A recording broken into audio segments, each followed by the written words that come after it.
Vamos falar um pouquinho do Rio Grande do Sul, né? Claro, voltou a chover lá hoje, né? É uma chuva forte, não tão forte quanto as anteriores. O número de mortos subiu para 151, são 151 mortos até agora. São 104 pessoas desaparecidas. A Lagoa dos Patos subiu mais hoje. Algumas cidades voltaram a decretar calamidade pública. O nível do Rio Guaíba tinha caído, segundo a última informação obtida, né? Mas agora com a Lagoa dos Patos subindo, é possível que a Lagoa dos Patos vem, se você está saindo do continente, indo no sentido do oceano, né? Tem o Lago Guaíba, ele forma um lago ali em Porto Alegre, depois tem o Lago dos Patos, e aí uma pequena saída da água para o oceano, né? Onde entram em contato ali a água da Lagoa dos Patos com o Oceano Atlântico. Esse vento, ao invés dele ajudar e levar a correnteza, jogar a água no sentido do oceano, ele está vindo no sentido contrário, né? Ou seja, ele está funcionando como se a água estivesse sendo levada de volta para dentro do continente.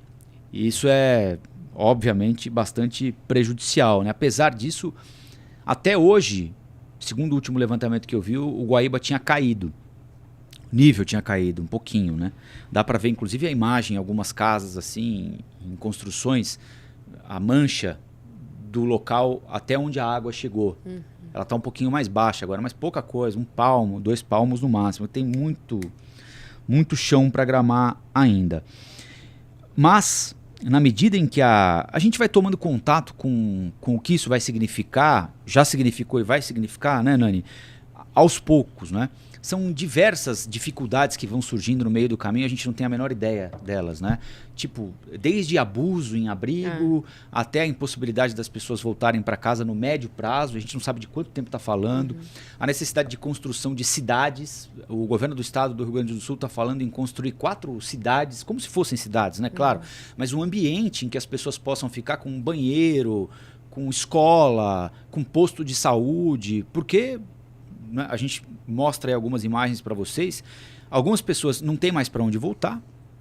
E outras, para conseguirem voltar, sabe Deus quando isso vai acontecer, não é? Então, o período vai ser longo. E não dá para deixar essas pessoas em ginásio, em escola. Porque, por exemplo, tem escola servindo como abrigo. Essa escola, em algum momento, tem de retomar o ano letivo. Então ela tem de ser desocupada pelas pessoas que estão lá.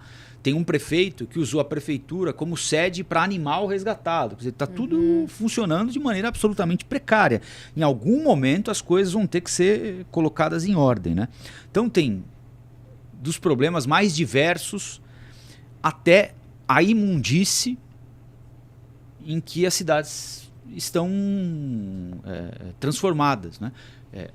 O Guaíba desceu um pouquinho em Porto Alegre e assim, a podridão, peixe morto, lodo, e aquilo quando endurece, fica quase que inviável de tirar, dá um trabalho danado. E não há como não endurecer, porque é muita lama e pouca gente para fazer a limpeza. Porque não há, por mais que você tente, não tem como botar gente para fazer a limpeza ao mesmo tempo, sendo que o rio pode subir de novo. Quer dizer, são desafios que a gente está por descobrir ainda, né, Nani?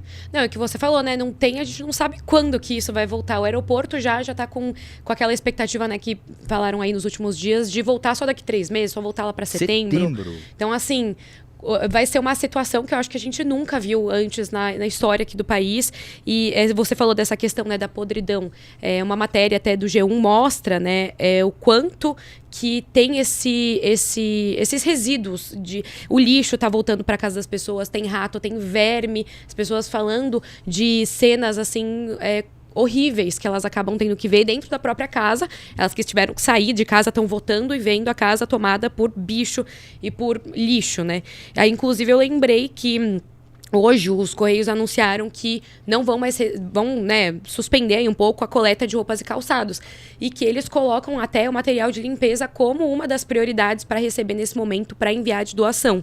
Então, tem essa questão de enviar água, alimento, né, da cesta básica, que a gente já vem falando bastante, ração, mas essa questão também do material de limpeza. Então, até baldes, panos, luvas, essas coisas que possam ajudar lá também, né, estão falando bastante, porque é o que você falou, não tem ainda essa expectativa de retorno o rio volta, o rio diminui um pouco, né, o nível, depois ele volta. Então, como é que as pessoas vão conseguir fazer a longo prazo essa limpeza e vão ter ali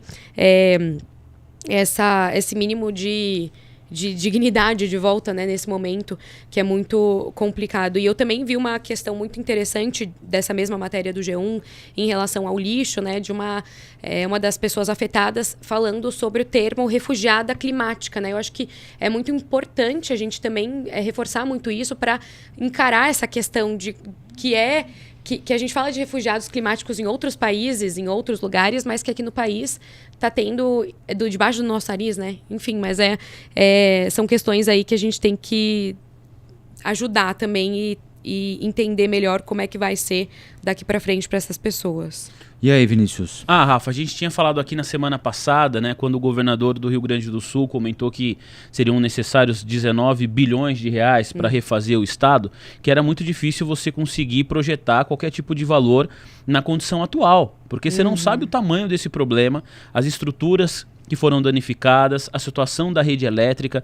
Eu estava conversando hoje mais cedo com o Dr. Sérgio Zanetta, ele é médico sanitarista, e eu falei justamente sobre essa questão dos ratos que estão espalhados lá pelos municípios, e o doutor me explicou que nesse tipo de situação, e a gente está vendo algo que é incomum, quer dizer, enchente numa dose cavalar, né? Mas ele falou, qualquer enchente, você tem ali as tocas dos ratos afetadas. Então a água vai ali, toma tudo, e os bichos, os roedores, eles saem para tentar sobreviver. O que aconteceu foi uma proporção enorme. Então todo o que eu vou chamar aqui desse ecossistema, que a gente não vê no dia a dia de uma cidade, seja ela uma metrópole ou não, tudo isso foi afetado. Então, a hora que a água começa a baixar, você começa a ver esses roedores.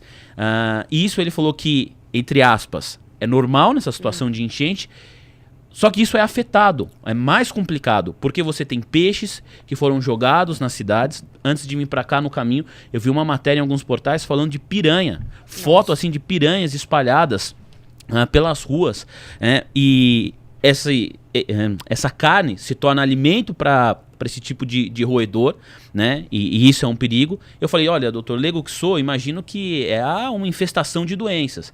E aí ele me surpreendeu, Rafa, explicando que não necessariamente. É claro que as pessoas que estão cuidando da limpeza, e isso também é um serviço público, mas na vida como ela tem muito voluntário fazendo esse trabalho também, você precisa usar luva, você precisa proteger os seus pés, mas que o principal temor nesse sentido é com a urina do rato. Então, quando você não pode deixar a água parada, né? Essa água está suja, não é uma questão de dengue. A dengue não vai se proliferar ali, mas o problema é a urina do rato nessa situação. E esse é o maior ponto de perigo, né? O doutor me explicou que o material indicado, até para quem puder doar e colaborar, como a Nani levantou bem a bola aqui, é água e cloro, né, para você conseguir controlar qualquer tipo de doença. Água e cloro, mas que é um trabalho de serviço público, tem muito voluntário também fazendo, e essas cenas, Rafa, infelizmente a gente deve ver se repetir, e o tamanho do problema a gente não tem, infelizmente ainda, sequer ideia, porque essa água precisa baixar muito mais para a gente começar a fazer essas contas, Rafa. É isso, é uma reconstrução completa, né? Tava vendo aqui agora há pouquinho um tweet do governador pedindo que o governo federal o ajude a transformar Canoas num aeroporto de passageiros e carga. A base aérea de Canoas serve para operações militares.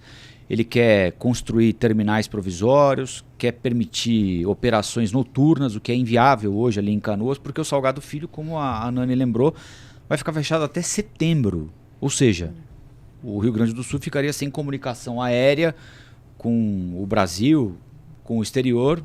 Nós estamos em maio, né? Abril, maio, junho... Não, maio, junho, julho, agosto, setembro, 4 meses, né? Não faz o menor sentido. Agora, até construir estação terminal provisório para embarque de carga, passageiro, até adaptar o aeroporto para operação noturna. Bom, enfim, a gente vai passar muito tempo falando disso. Tem de passar muito tempo falando disso mesmo, porque se tem algo que não pode acontecer com o Rio Grande do Sul agora, é ser esquecido, né? Fatalmente não vai ser.